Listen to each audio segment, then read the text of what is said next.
이사야서 53장 말씀 봅니다. 이사야서 53장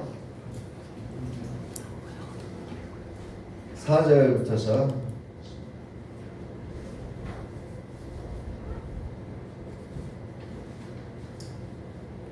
4절에서 7절 말씀. 그는 실로 우리의 질고를 이고 우리의 슬픔을 당하였거늘 우리는 생각하기를 그는 징벌을 받아 하나님께 맞으며 고난을 당한다 하였노라. 그가 찔림은 우리의 허물 때문이요 그가 상함은 우리의 죄악 때문이라. 그가 징계를 받음으로 우리는 평화를 누리고 그가 채찍에 맞음으로 우리는 나음을 받았도다. 우리는 다 양 같아서 그릇 행하여 각기 제 길로 갔거늘 여호와께서는 우리 모두의 죄악을 그에게 담당시키셨도다. 그가 곤욕을 당하여 괴로울 때에도 그의 입을 열지 아니하였으며 마치 도수장으로 끌려가는 어린 양과 털 깎는 자 앞에 잠잠한 양같이 그의 입을 열지 아니하였도다. 아멘.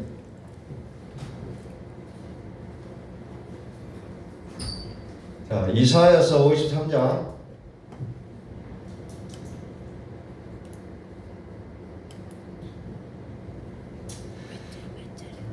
하나님 말씀은 이사야서 53장 4절에서 7절 말씀입니다.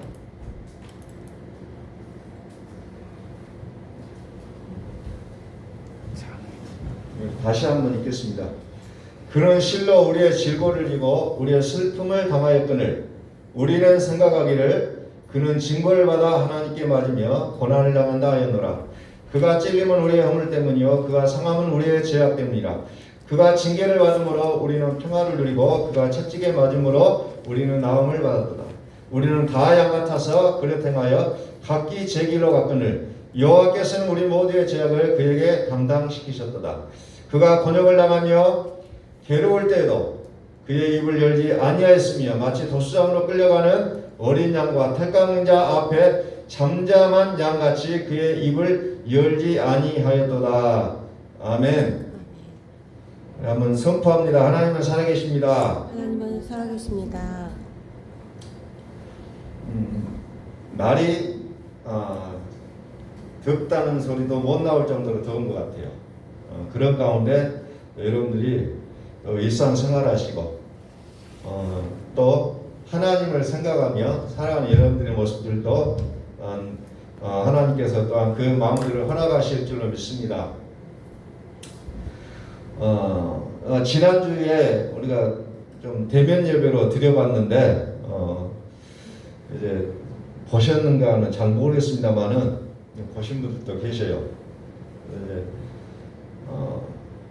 저의 얼굴이 안 나오고 이제 서울에 있는 김 목사님의 설교를 한번 듣는 시간을 가졌습니다. 이제 그분이 전하는 메시지 중에 가장 핵심이었고 가장 쉽게 풀어주는 내용들이었는데 또 많이 어려운 부분들도 있었습니다. 그 중에 이제 가장 핵심적인 내용을 오늘 살펴보면서 여러 가지 많은 생각을 해봤어요. 아니 우리 신앙생활에 대해서 가장 중요한 것이 무엇일까? 각각의 다른 생각을 가지고 각각의 생각하는 그 믿음이라는 게 다 달라요. 사람들 만나서 이야기해보면. 그 사람이 얘기하는 것도 맞는 것 같고 내가 생각하는 것도 맞는 것 같고 이제 다 그래요. 또 어떤 또 강하신 분들 만나면 자기의 생각만 얘기를 하게 되고. 그래서 우리의 신앙을 잘 정리해 놓지 않으면 이 시대는 나도 모르고 그냥 빠져나가는 그런 나의 모습을 볼 수밖에 없다는 거죠. 성경이 말하고 있는 그 내용이 뭐냐? 성경에서 이야기하고 있는 내용이 뭐냐는 거예요. 지난주에 이것저것 보면서 참 가슴 아픈 사건이 하나 있더라고요. 그것은 작년 12월 달에 이제 교회 예배 5명 이하로 줄일 때 이야기인 것 같아요. 그냥 방송할 수 있는 최소의 인원만 나와라. 이런 이제 행정명령이 내려졌을 상황 속에 어떤 시골교회가 5명이 예배 드리고 있는데 겨울에 춥잖아요. 추운데 평소에 교회를 안 다니신 분 세 분이 교회를 들어오신 거예요. 근데 또 그때 면 직원이 그 길을 지나가게 됐고 8명 예배 드리는 것을 보게 된 거예요. 그래서 이 면 직원이 바로 보고를 해버린 거예요. 그래서 시골 동네 8명 예배 드렸다고 그 교회 보니까 교인이 한 15명 되는 노인들만 나오는 교회인데 행정명령을 위반했다고 200만 원 벌금을 내는 그런 사건이 벌어졌어요. 뭐 어떤 얘기를 해도 통하지 않는 그런 상황이 돼버린 거죠.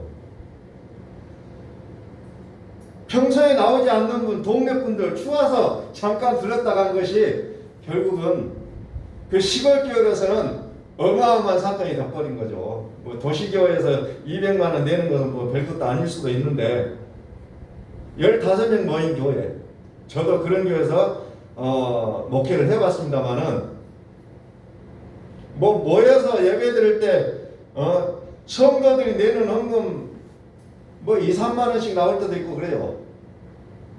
1,000원씩 가져오고 2,000원씩 가져오고. 그런데 그런 교회가 200만 원의 그런 이제 벌금을 내고 상소를 해도 별로 효력이 없는 그런 상황이 되어버렸다는 것에 대한 그 내용이 신문 기사에도 실리고 여러 가지 가슴 아픈 그런 경험을 했던 것 같습니다.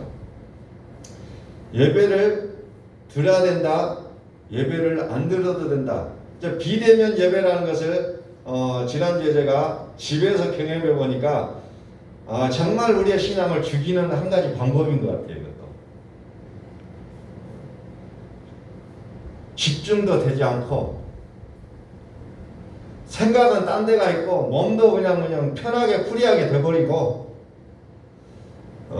참 그것이 좋지 않다는 것을 저도 경험할 수가 있는데, 이제 이 시대가 하나님과의 관계를 점점 떨어지게 하는 많은 시스템들이 만들어지고 있는 현실 앞에서 어쩌면 참 가슴이 아프기도 했다는 거죠. 오늘 기사를 보니까 이제 100명 이상 모이는 교회는 99명 모일 수가 있고, 이제 100명 이하의 교회는 뭐 10명인가 이렇게 모이도록 이렇게 이제 법적으로 이제 만들어 놓은 것 같아요. 이제 그것을 가지고 상인들은 또 교회만 특별한 혜택을 준다고 해서 굉장히 또 말들이 많은 이런 상황이 또 펼쳐지고 있습니다. 지금 상황이 어찌 보면 교회를 다니는 것 자체가 코로나를 확산시킨다는 그런 인식을 갖게 하는 그런 시대가 됐어요.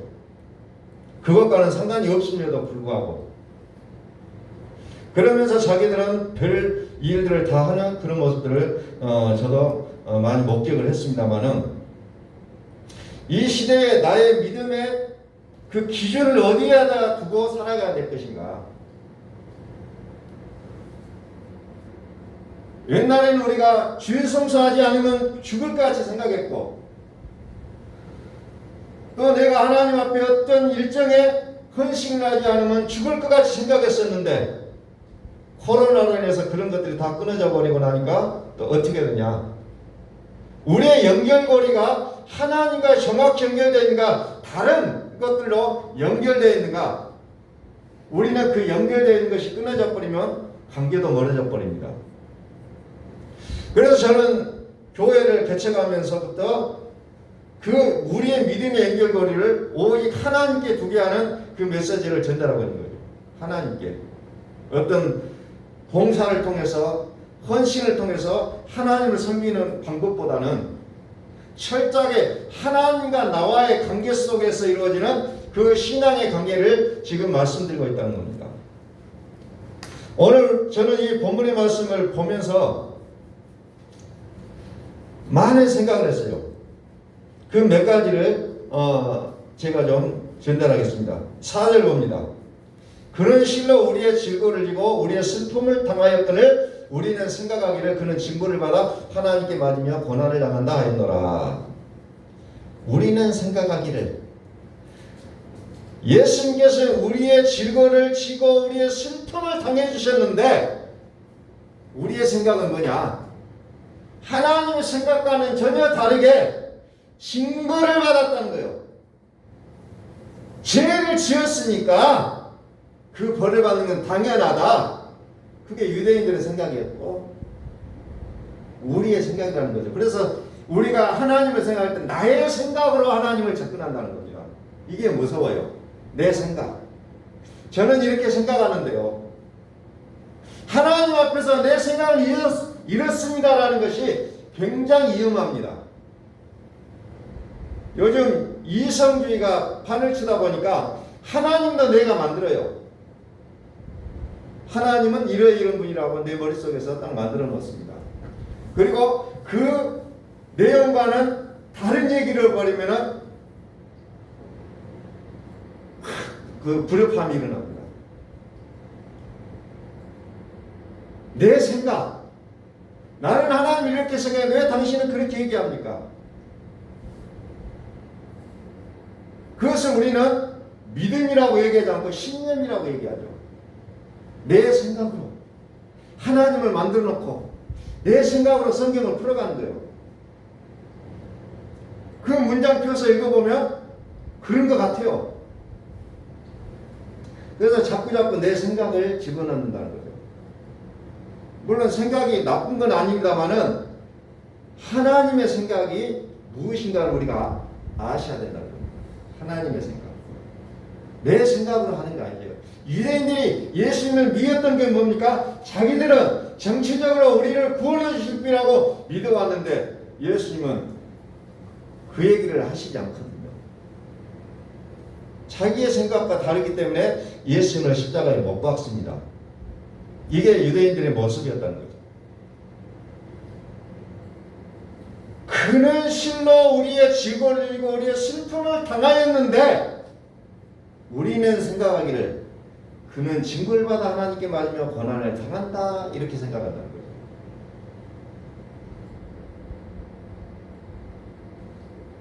우리의 생각대로 하나님을 생각하는 거죠. 성경을 읽어도 우리의 생각대로 풀어간다는 거죠. 이게 굉장히 무서운 일이라는 겁니다. 이게 무서운 일이에요. 왜? 우리는 육이라고 했잖아요.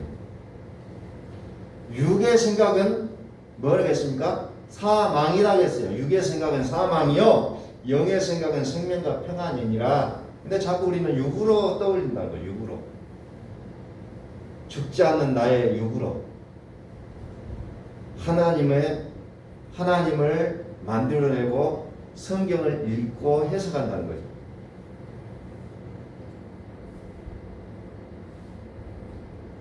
그래서 빌립보서 2장 5절에 보면 가장 중요하게 우리에게 말씀하신 게 뭐냐? 너희 안에 이 마음을 품으라고 그리스도 예수의 마음이라고 소개합니다.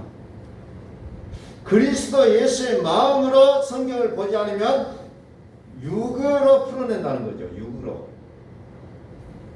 지금까지 내가 해왔던 공부의 방식으로 내가 경험했던 방식으로 성경을 풀어간다는 거죠. 거기는 생명이 없습니다. 사망이라는 사망.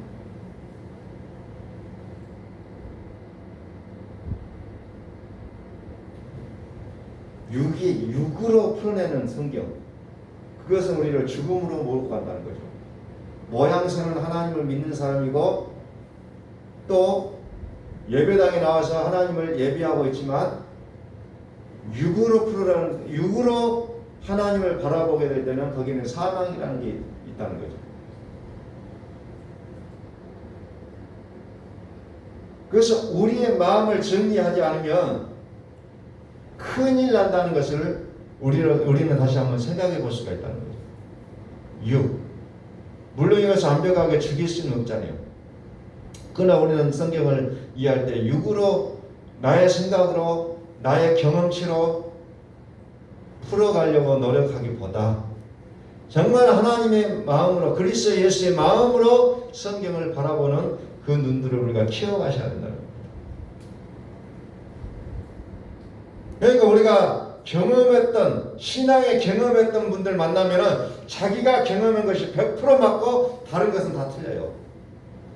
이게 오히려 하나님과 더 무서운 적이 되어버린다는 겁니다. 내가 경험했던 게 다 맞아요.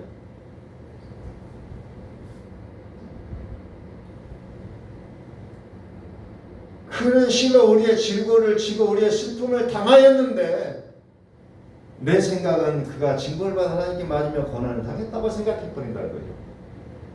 이것을 이제 자기 개인적으로 여러 가지 사건들을 좀 대입해서 생각해 볼 수 있습니다. 그가 찔림은 우리의 허물 때문이요 그가 상함은 우리의 죄악 때문이라. 그가 징계를 받음으로 우리는 평화를 누리고 그가 채찍에 맞음으로 우리는 나음을 받았도다 그랬습니다. 예수님께서 나 때문에 십자가를 지셨다. 예수님이 나 때문에 제물이 되어 주셨다. 그 내용이에요. 나 때문에. 나의 죄악 때문에. 자, 성경은 모든 것을 죄 아래 가둬놨다고 했잖아요. 그 죄 아래 가둬놓는데 그것을 풀어 주려면은 누군가가 제물이 온전한 제물이 되어 주셔야 되는데 동물의 피로서는 그것이 해결될 수 없기에 하나님 자신이 인간의 몸을 입고 이 땅에 오셨다는 거죠. 그것을 쭉 설명해 놓고 있는 거예요. 그것을.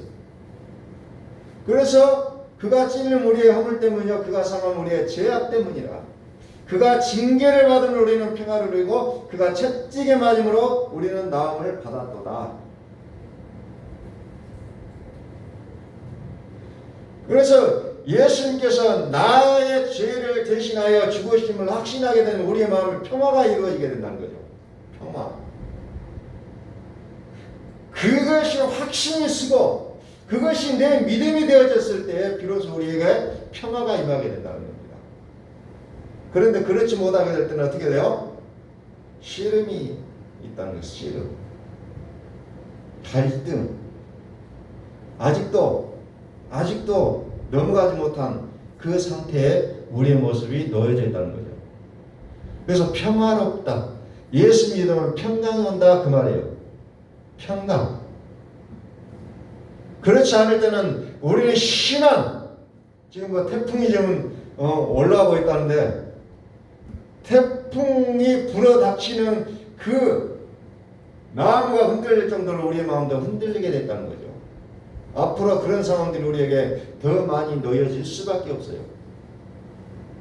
그냥 한 가지 이제 하나님이 딱딱 보여주시는 거예요. 그게 이제 지금 현재로는 어쩌면 코로나라는 것을 통해서 보여주고 있는 거죠. 계속해서 거짓 선자들의 외침들이 또 들려지고 그러면 내 마음은 삼림같이 흔들린다는 거죠. 태풍에 흔들리는 그 습가치로 정신없이 흔들릴 수밖에 없는 나의 모습이라는 거죠. 그런 상황 가운데 우리의 믿음의 그 기준을 어디에다가 둬야 될 것이냐. 라는 부분을 오늘 이사야서 53장을 통해서 저는 분명하게 바라보게 되는 겁니다.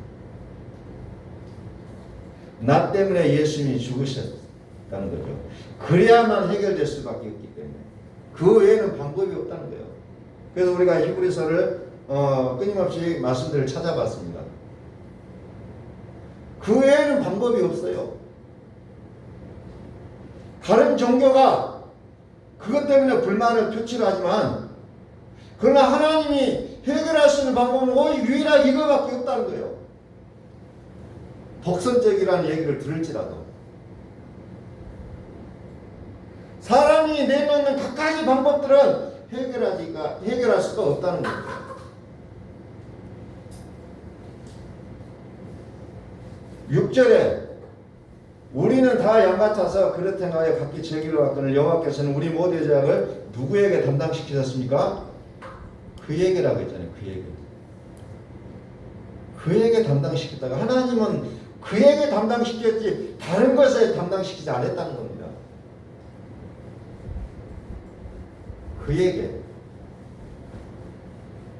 그에게 담당시켰다는 거예요. 그에게. 자, 제가 가장 많이 봤던 성경 구절 로마서 4장 25절 봅니다. 로마서 4장 25절 요즘은 가장 많이 펴본 성경 구절 같아요. 예수는 우리가 범죄한 것 때문에 내줌이 되고 또한 우리를 의롭다 하시기에 살아나셨느니라. 그러니까 성경의 전부 내용이 전체 내용이라는 거죠. 이게 죽으시고 살아나셨느니라. 죽으시고 살아나셨느니라. 이게 성경이죠.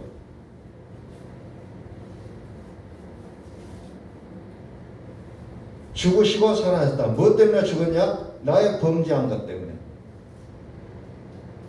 나의 범죄한 것 때문에. 그가 찔리면 우리의 허물 때문이요. 그가 상하면 우리의 죄악 때문이라. 나의 범죄한 것 때문에 죽으시고, 그러면 죽고 끝나는 것이 아니고, 그럼 어떻게 했냐? 우리를 의롭다 하시게 살아나셨느니라. 그래서 우리가 예수 믿고 구원받으면 의로워진다라고 얘기하고 있잖아요. 의로워진다. 왜? 나를 의롭다게 살아나셨다는 거죠. 그래서 죽으실 뿐만 아니라 살아나신 이인 그리스도 예수라고 로마서 8장 34절에서 표현하고 있잖아요. 살아나신 그분을 붙잡지 않으면 우리의 신앙은 반밖에 안 된다는 겁니다. 나의 죄 때문에 죽으신 그 예수님을 우리는 십자가에서 그분을 우리가 만나고 그리고 나서 나의 죄까지 깨끗하게 된 나를 의롭다 하시게 살아나신 그리스도를 우리가 붙잡는 신앙이 동시에 이루어져야 된다는 거예요. 십자가만 우리가 외치면 안 된다는 거죠. 그래서 우리의 십자가는 못 박히신 예수가 존재하지 않는 거예요. 다시 살아나셨다는 거예요. 그 살아나신 분이 우리에게 오시니까 그분의 이름을 우리는 그리스도라고 얘기하고 있다는 거죠. 그 성경에서 요한계시록까지 설명하고 있잖아요. 그래서 요한계시록은 거의 그리스도 예수의 이야기를 펼쳐놓고 있다는 거죠. 그리스도 예수.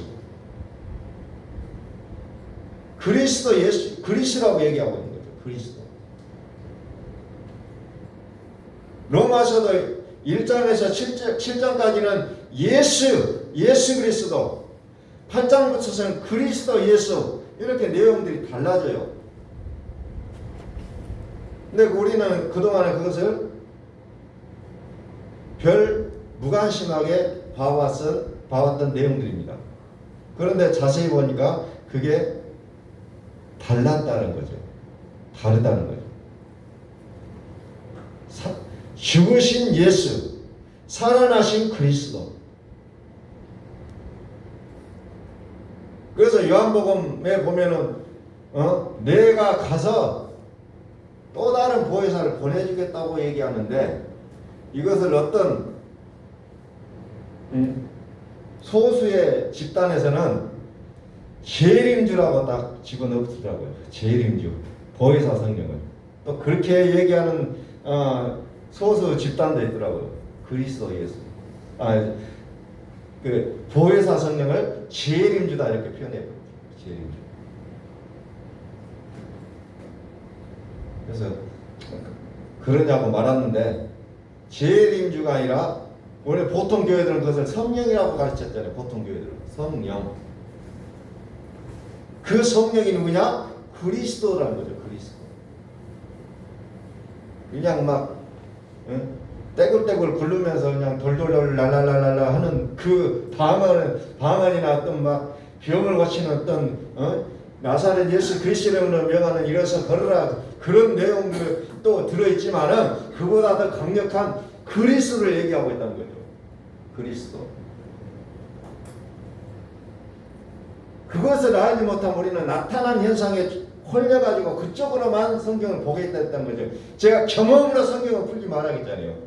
경험으로. 우리 사람이 한계가 뭡니까? 경험으로 뭐든지 보려고 그래요. 경험으로. 물론 그것이 틀린 건 아니에요. 맞아요. 그러나 그 경험이 100점은 아니라는 거죠. 100점은 아니라는 거예요. 로마서 9장 26절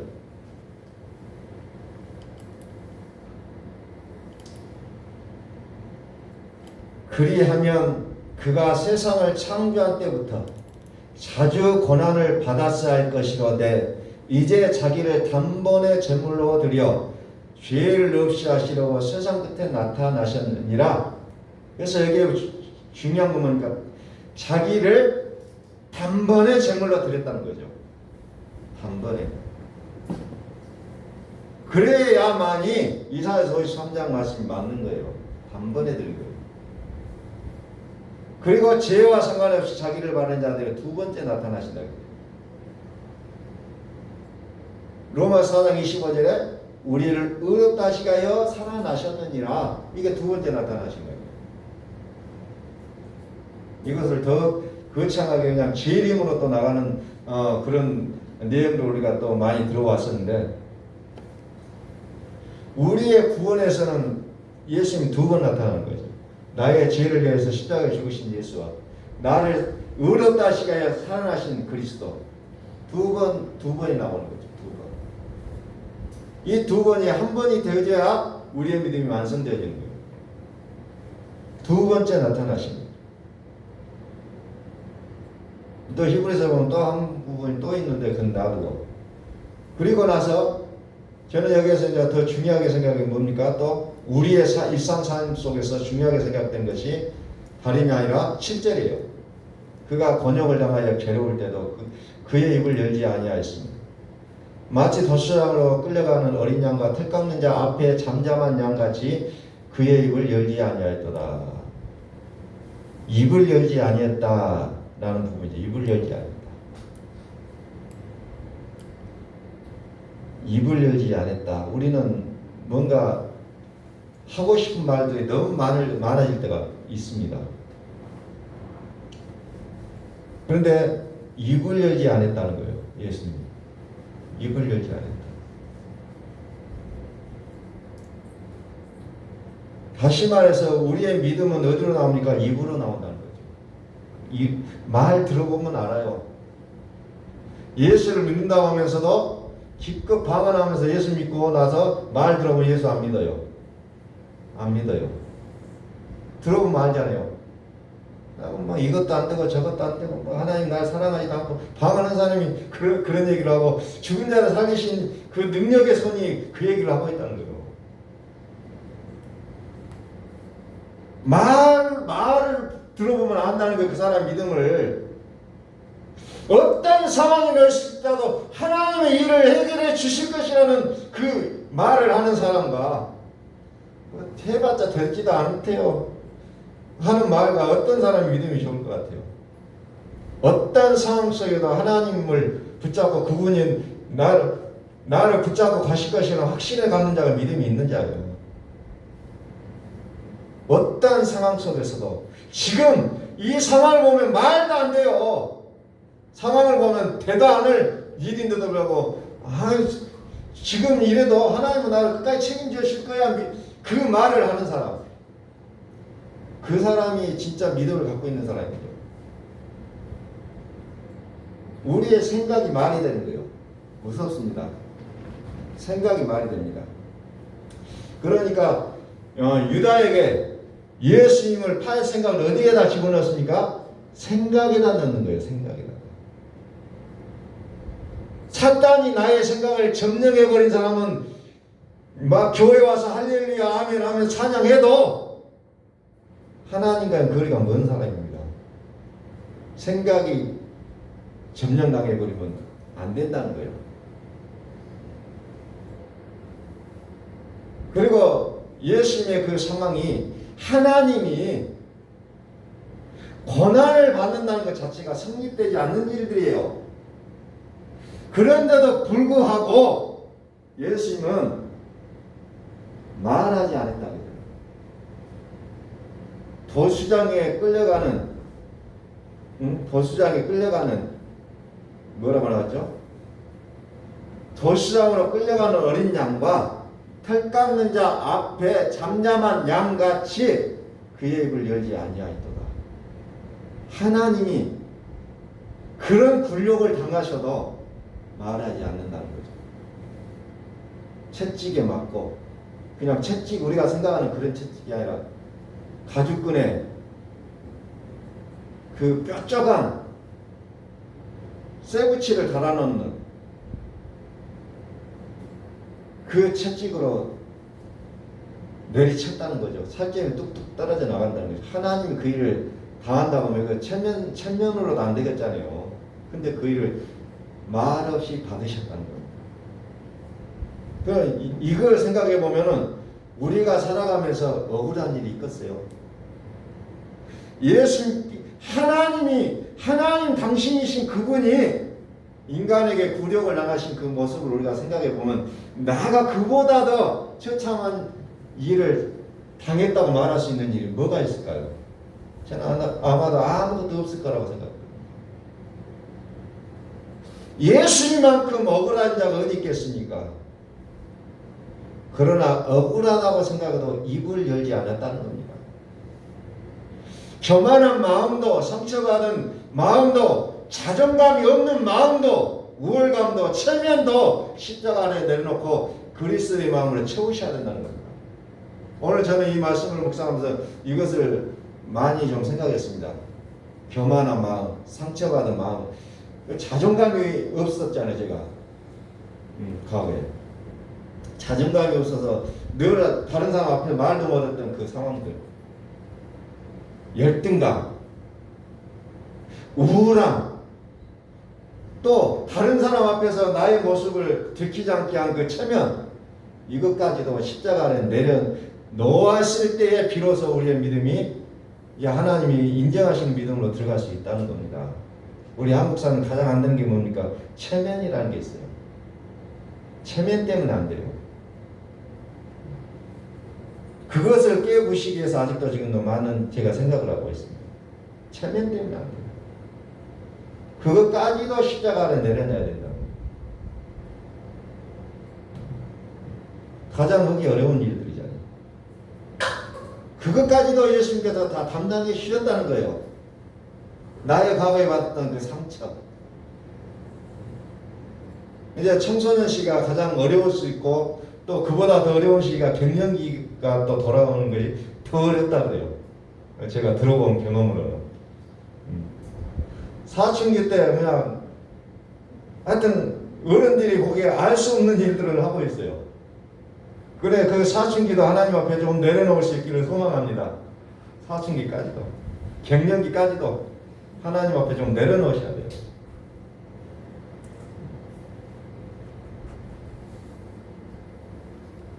다시 이제 또 원론적으로 들어갑니다. 죽어야 된다는 거죠. 예수님은 죽으셨잖아요. 죽으시니까 살아나실 수 있는 거예요. 법칙입니다. 죽은 자는 반응하지 않는 거죠. 하나님이 그냥 일어나서 깨워놓으니까 이제 그때 사는 거예요. 죽은 자는 반응하지 않아요. 근데 우리는 얼마나 내가 많이 살아야 움직입니까? 이것도 마음에 안 들고 저것도 마음에 안 들고 이 말도 상처가 되고 저 말도 상처. 어찌 보면 그것도 내가 살아있기 때문에 상처를 받는 거예요. 죽은 자는 콕 찔러도 아프지가 않는다는 거죠. 죽은 자는. 저는 시신을 좀 많이 나이지만 하여튼 만져봤어요.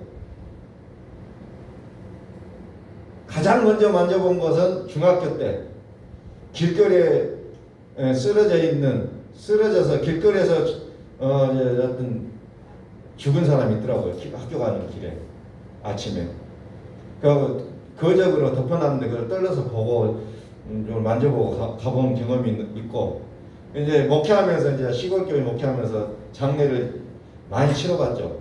그러면서 알코올로 닦는 그런 일들을 해보는데 죽은 사람은 말이 없어요.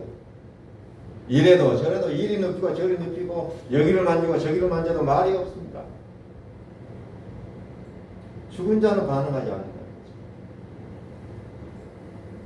과연 내가 그리스도 예수와 함께 십자가에 못 박혀 죽었는지 안 죽었는지 반응을 보면 안다는 거죠. 그리고 이제 우리가 의롭게 하게 살아나신 그리스도를 믿음으로 말미암아 내가 다시 살아났다면 그 생명의 반응이 우리에게서 나와야 된다는 겁니다. 생명의 반응. 잠잠한 어린 양이 우리가 되어야 돼요. 우리는 너무나도 많은 환경에 속수무책으로 우리는 반응합니다. 그걸 우리는 끊임없이 경험하고 있잖아요. 분노하고 화도 나고 우울하기도 하고 이런 일들에 우리는 많이 놓여져 있습니다. 실질적으로. 그래서 우리는 그리스도 예수 그분이 우리 안에 살으시기를 우리가 간절히 소망해야 된다는 거죠. 이사야서 53장의 결론은 뭡니까? 우리의 마음에 그리스도 예수께서 살아주시겠다는 거예요. 결론적으로. 그냥 죽는 걸로 끝나는 거 아니잖아요. 죽으실 뿐만 아니라 살아나신 그리스도 예수 그분이 우리 마음 가운데 살아주시기를 소망합니다. 그것이 우리 어찌 보면 우리의 성경의 전체의 내용이라는 거죠. 하나님은 살아계시다는 거예요. 요한계시록까지. 그래서 요한계시록에 쭉 보면 오직 그리스도 예수가만 보이는 거예요. 22장까지 쭉 읽어보면 막 처음에는 막 복잡하잖아요. 막 환난도 있고 재앙도 있고 뭐가 많이 있어요. 그런데 그리스도 예수만이 딱 보이잖아요. 19장으로 쭉 20장, 21장으로. 그것을 새하늘과 새 땅, 우리가 쉽게 얘기하는 천국이라고 설명하고 있잖아요. 그것만 남아요. 요한계시록 한번 읽어보세요. 처음에는 뭐가 이렇게 복잡해? 뭔 말인지도 모르겠네. 뭐가 무섭기도 한 것 같네. 그런데 무너졌다. 큰 성 바벨론 성이요. 그러면서 이제 뭐만 보이기 시작합니까? 그리스도 예수만 보이기 시작한다는 거예요. 그게 요한계시록이에요. 그러니까 사람들이 다 뭐만 읽습니까? 7장, 칼, 이런 것만 보다가 포기해버려요. 아이고, 모르겠다. 무섭기만 하다. 뭐 내용인지도 모르겠다. 근데 결론은 뭡니까? 요한계시록에는 오직 그리스도 예수만 남는다는 겁니다. 다른 거 다 정복이 되잖아요. 이기신 그리스도를 우리가 붙잡고 사는 거예요. 그리스도 예수. 가다가 말아버린 사람들이 끝까지 가야 뭐가 결론이 났던데 가다가 말하는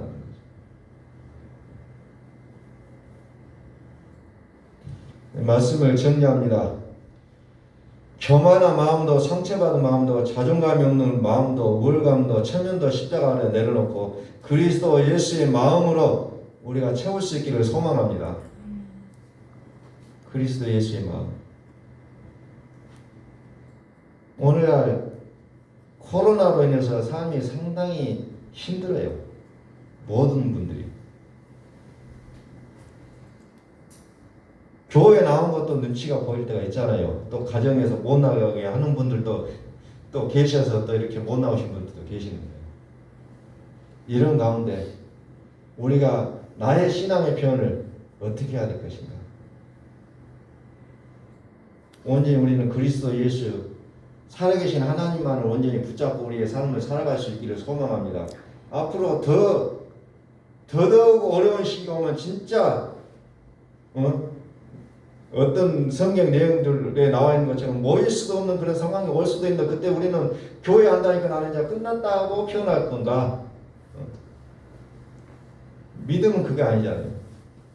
모이든 안 모이든 어느 곳에 있든 이산도 아니고 저산도 아닌 오직 하나님은 찾는데 누구를 찾습니까? 오직 진리와 성령, 진리와 영으로 예배하는 자, 영과 진리로 예배하는 자를 찾으신다고 했잖아요. 다른 거 없어요.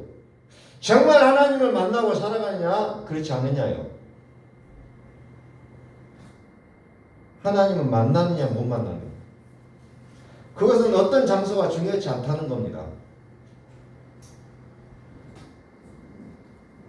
저는 항상 떠오르는 게 무슨 말씀입니까? 요한계시록 22장인가? 그 성에 들어갈 때 성도 온데간도 없고 햇빛, 달빛, 별빛도 온데간도 없고 오직 하나 전능하신 이와 어린 양만 있더라. 성도 없다는 거예요.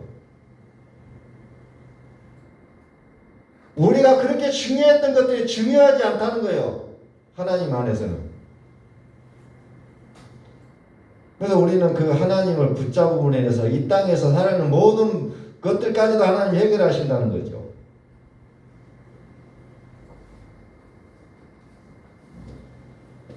우리 말씀을 다시 한번 보겠습니다. 이사야서 53장 4절에서 7절 말씀 다시 한번 우리가 좀 읽겠습니다. 그는 실로 우리의 질고를 지고 우리의 슬픔을 당하였거늘 우리는 생각하기를 그는 징벌을 받아 하나님께 맞으며 고난을 당한다 하였노라. 그가 찔림은 우리의 허물 때문이요 그가 상함은 우리의 죄악 때문이라. 그가 징계를 받음으로 우리는 평화를 누리고 그가 채찍에 맞음으로 우리는 나음을 받았도다. 우리는 다 양 같아서 그릇 행하여 각기 제 길로 갔거늘 여호와께서는 우리 모두의 죄악을 그에게 담당시키셨도다. 그가 곤욕을 당하여 괴로울 때도 그의 입을 열지 아니하였으며 마치 도수장으로 끌려가는 어린 양과 털 깎는 자 앞에 잠잠한 양같이 그의 입을 열지 아니하였도다. 아멘. 한 주간도 이 말씀을 좀 매일매일 또 순간순간 묵상하셨으면 좋겠습니다.